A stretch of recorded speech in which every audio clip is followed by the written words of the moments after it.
Welcome to Suman TV Warangal. Medaram జాతరకు ఒక రోజు మాత్రమే మిగిలింది. ఇప్పటికే లక్షలాది మంది కుంభమేళాకు సంబంధించి గత నెల రోజులుగా జన ప్రవాహం అనేది ఒక జనారణ్యంగా మారిపోయింది. లక్షలాది మంది భక్తులు వస్తున్నారు. అటు గట్టమెలిగే పండుగ కావచ్చు, లేకపోతే గుడిపోయిన పండుగ కావచ్చు, దేనికి సంబంధించింది కావచ్చు, ప్రతిరోజు ఏ పండుగతో సంబంధం లేకుండా, ప్రతిరోజు వారాలతో సంబంధం లేకుండా లక్షలాది మంది వస్తున్న పరిస్థితుల్లో ఇప్పటికే గట్టమ్మ దేవాలయం, ఎవరైతే గట్టమ్మ దేవాలయాన్ని సందర్శించి మాత్రమే మేడారానికి వెళ్లే పరిస్థితులు ఉంటారో, పోలీసుల అత్యుత్సాహం వల్ల కొన్ని భక్తులకు మాత్రం చాలా మంది ఇబ్బందులు ఎదుర్కొంటున్నారు. గట్టమ్మ దేవాలయానికి సమీపం అంటే మల్లంపల్లి దాటిన తర్వాత మేడారం వెళ్లే ముందు మనం చూస్తున్నాం, వేలాది మంది ఇక్కడికి వస్తారు, దర్శనం చేసుకుంటారు. గట్టమ్మ దేవాలయానికి వెళ్లిన తర్వాతనే మేడారానికి వెళ్తారు. ఇటువంటి పరిస్థితులలో మళ్ళీ ఆర్టీసీ బస్సులు కావచ్చు, లేదా ప్రైవేట్ వెహికల్ కావచ్చు, మనం చూస్తున్న పార్కింగ్ అన్ని కూడా మళ్లించడం జరిగింది.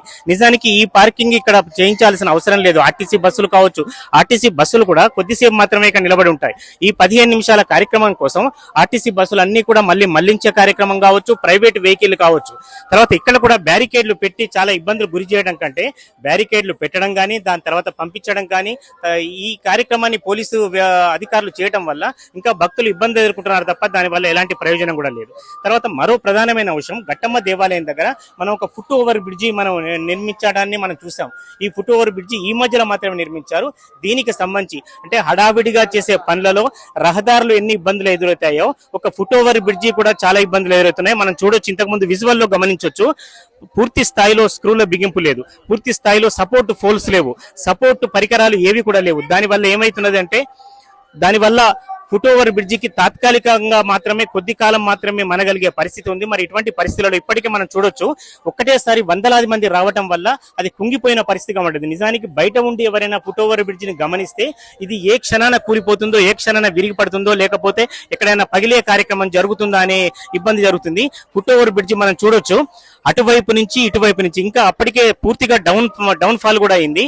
దాదాపు వందలాది మంది ఒకేసారి రావటం వల్ల ఇక్కడ మనకు లెఫ్ట్ సైడ్ బాగా వంగి ఉంది, రైట్ సైడ్ కూడా అదే పరిస్థితి ఉంది. మరి ఇటువంటి పరిస్థితులలో గట్టమ్మ దేవాలయం దగ్గర ఒకవైపు జనాలు విపరీతంగా, అంటే భక్తులు వేల సంఖ్యలో వస్తారు. గట్టమ్మ దేవాలయాన్ని సందర్శించి మాత్రమే ఈ ప్రాంతానికి వస్తారు. దీనిలో తాత్కాలికంగా పార్కింగ్ చేయడం అనేది ఒక అనాలోచితమైన నిర్ణయమే కాకుండా, ఈ ఫుట్ ఓవర్ బ్రిడ్జి వల్ల మరి ప్రయోజనం ఏమిటో అధికారులే ఖచ్చితంగా చెప్పాలి. ఇటువంటి పరిస్థితులలో దీనికి ఇప్పటికే అయింది, కింద కూడా ఒక లోయలాగా పరిస్థితిగా పడ్డది.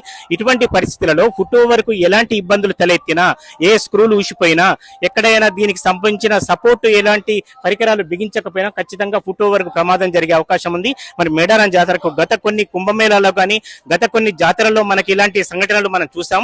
మరి ఈ ఫుట్ ఓవర్ బ్రిడ్జికి ఎలాంటి ప్రమాదం లేదని మాత్రం ఖచ్చితంగా చెప్పే పరిస్థితి మాత్రం లేదు. మీరు చూసారా దీని సంగతి? చూసాము, తాత్కాలిక నిర్మాణం చేయడం జరిగింది. తాత్కాలిక నిర్మాణం వలన భక్తులు తక్కువ సంఖ్యలో ఉన్నప్పుడు ఏం ఇబ్బంది ఉండకపోవచ్చు. రేపు లక్షలలో భక్తులు వచ్చినప్పుడు వాళ్లకు సమాంతరంగా ఇంకో బ్రిడ్జి నిర్మించాల్సి ఉండే, ఇప్పుడు కొంచెం వంగినట్టుగా ఉంది. దీని నిర్మాణంలోనే కొంచెము లోపం కనిపిస్తున్నట్టుంది. అధికారులు కూడా దీన్ని గమనించి ఎలాంటి ప్రమాదం జరగకుండా జాగ్రత్తలు తీసుకోవాలని మా యొక్క అభిప్రాయం. మేము వచ్చినప్పుడు కూడా చాలా ప్రైవేట్ వెహికల్, గవర్నమెంట్ ఆర్టీసీ బస్సులు కూడా చాలా ట్రాఫిక్ మళ్లించారు. జాతరకు మరొక రోజు మిగిలి ఉండగా ఈ ట్రాఫిక్ మళ్లింపు అనేది కరెక్ట్ అనిపిస్తుందా? ట్రాఫిక్ మళ్లించడం వల్ల వాళ్ళు చెప్పే కారణాలు వేరు.